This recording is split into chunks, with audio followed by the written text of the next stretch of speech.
Passing IELTS academic writing is absolutely easy. In this series, we want to consider tips on writing IELTS academic writing. Then we are going to write a practical task and, of course, an ideal sample of Band 9 essay of academic writing task 1. Then there will be a conclusion, and of course, there will be an activity at the end of the video. Stay tuned. Welcome to Lucid English TV. Learn how to write crisply, speak confidently, and pass excellently. In this video, we want to consider IELTS academic writing, task 1. If you are a new subscriber, if you are watching this channel for the first time, kindly click the bell button for notification and subscribe. You're welcome. And to our lovely returning subscriber, you're very welcome. We are glad to have you. Now, very fast, we are going to consider tips on IELTS academic writing, task 1. Said that before, so you're welcome to class. Tip 1. Study the graph, map, or diagram painstakingly. Usually in IELTS task 1 for academic writing, candidates are usually presented with graphs, data, processes, or map. Basically, what you are expected to do, or what you should notice, that your essay is expected to be expository and highly descriptive. The aim of the essay is just to assess and to be sure that candidates can actually, engage in academic conversations and write write correct academic writings. For example, when you have a data, maybe in your research, of course, many people taking the examination want to travel abroad for study or for relocation. As the case may be, there may be instances where you carry out a research or you want to give a vivid description of a particular place or location. So your ability to write a research and interpret your data is what is being assessed here. And of course, they want to know that you can use the language effectively to communicate without any constraint. Now, with a clear idea of the aim of the essay, candidates should carefully examine the diagram presented. So the first tip is, when you see a diagram, when you're given a diagram, perhaps you're given a map or you're given a description of a particular place and you are to present it, you're expected to write such that somebody who has not seen that diagram can have a vivid understanding of what you are describing in your essay.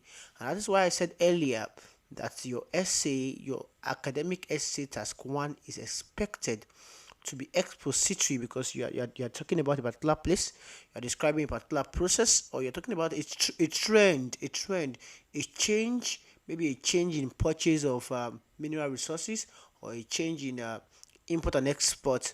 So these are the things you expect in your task 1, and of course, you must make your essay expository and highly descriptive.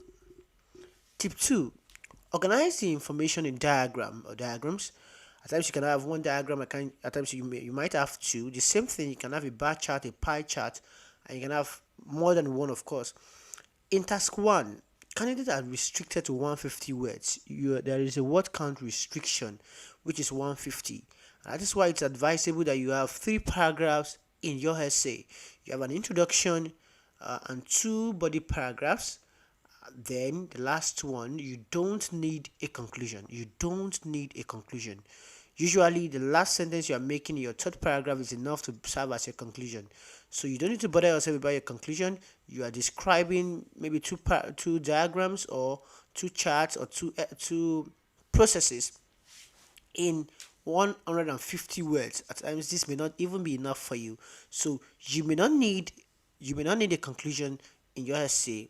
Of course, you should have an introduction. An introductory paragraph is very necessary, and that should be short and apt. So it is stated here why a conclusion is unnecessary. A banal essay must have an introductory paragraph and 2 other paragraphs as the body. Tip 3. Let's see the introduction. Talking about the introduction, the first paragraph is usually an introduction. That is in IELTS general writing task.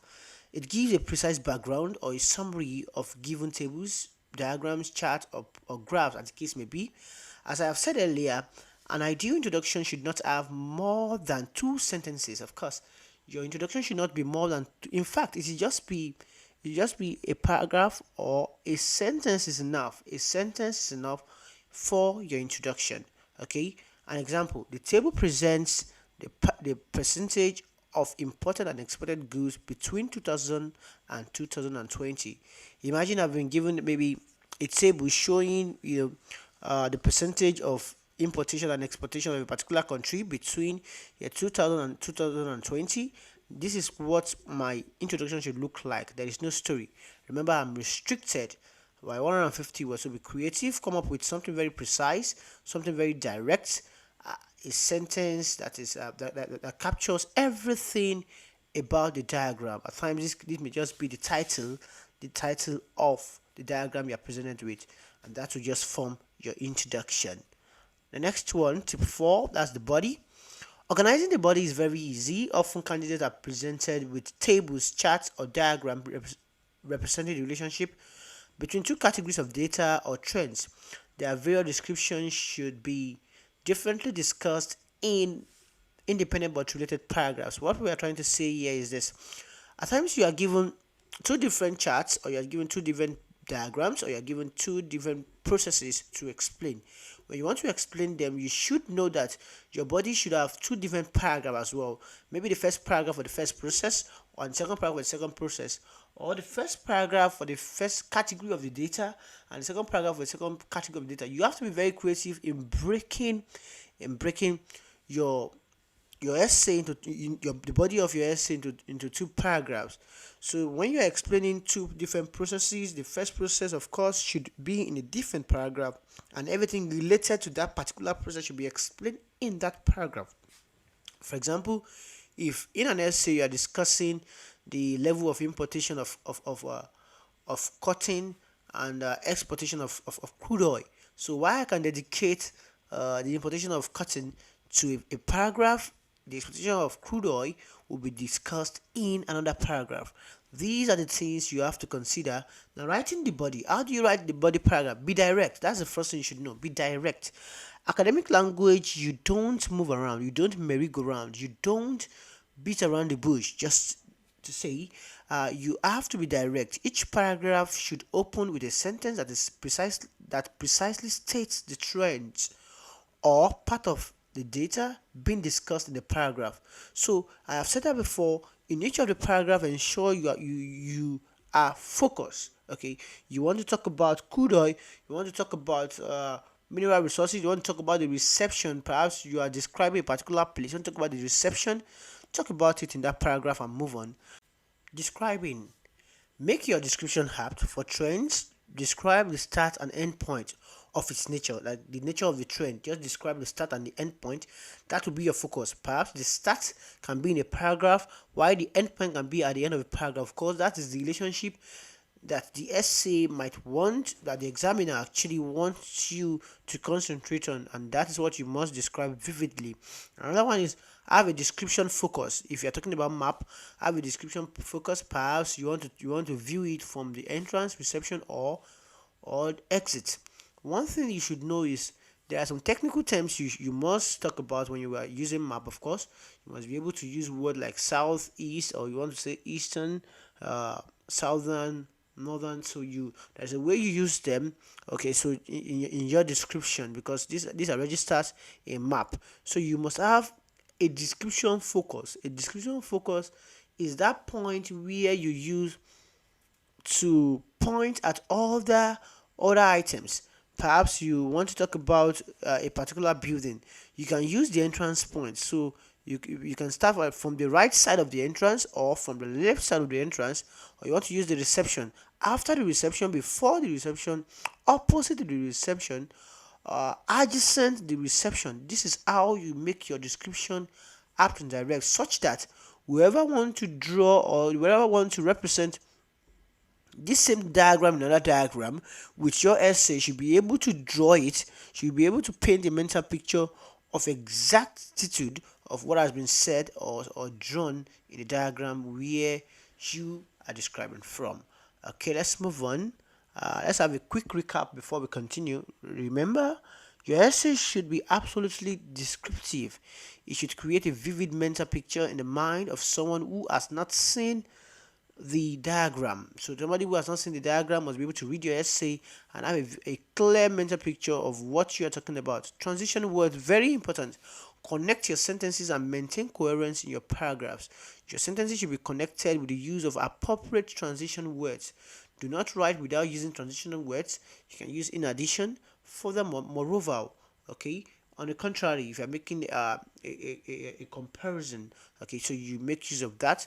And remember, no conclusion. I'm stressing that again because there is really nothing you want to talk, you want to conclude.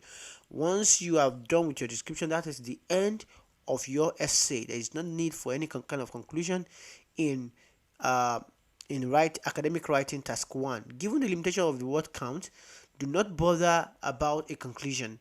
It is not needed. Most times the final statement in the third paragraph serves as the conclusion. That's enough for you. Let's move on. I'm sure everything has been clear so far. If you have any question or you find any area gray, you can drop a comment in the comment section. Drop your questions in the comment section. I'll be glad to read your comments, of course, and attend to your questions. Let's move on. So let's try and consider this activity. Attempt the question below. What's the question? Let's see it. The diagram. Okay, let's see. Look at this before, after. That's the diagram. Tourist island. The diagrams show an island before and after the addition of tourist facilities. So you can see how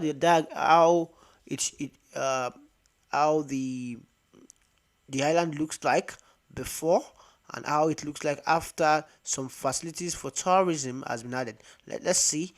We have C here. So summarize the information in the maps and make comparisons where appropriate. So this is the task you are asked to do. You have to summarize the information in the map and make comparison where appropriate. Using this tip in the next video, we are going to provide an ideal but not essay to this question.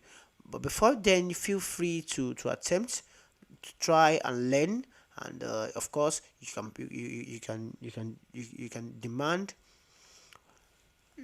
the email to send your answer to. It will be provided for you, so you can just drop your answer. I haven't attempted this. A quick summary of the class. Deploy descriptive language. Make your language absolutely descriptive. Number 2, make your introduction thesis to no story. Just one sentence I repeat is enough for your essay, because most times you discover that even your second paragraph of which is the first body may be enough to reach 150 words. That's that. Okay. Recap 3. Describe aspect of the data considered most important. You cannot say everything about the diagram or chart given. There is no way you want to talk about everything. It's just the most important. For example, here now, summarize the information in the map and make comparison when necessary. So I cannot begin to count number of trees here, and I want to count number of trees here. I will just say, okay, trees on the seaside and on the beach. On the other side too, there are trees there. So what are the differences? What have been added? 1, you can see on the side of the beach there is a park, there is a reception and leisure center. On the side of the seaside, you can see children's playground, pier and reception. So I was talking about description focus the other time.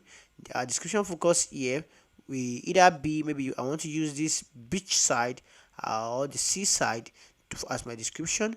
When I want to talk about the after, I can use the restaurant and the leisure center as my description focus. This is where I'm going to use as my point of focus to describe other places. So if I want to describe the children's playground, I can say that that's on the out on the right side of the reception. Okay, and that's how you write your IELTS academic essay task 1. So let's see. Thank you very much for watching this video. Kindly share with your friends. Feel free to drop a comment. I'll see you in the next video. Welcome to Lucid English TV.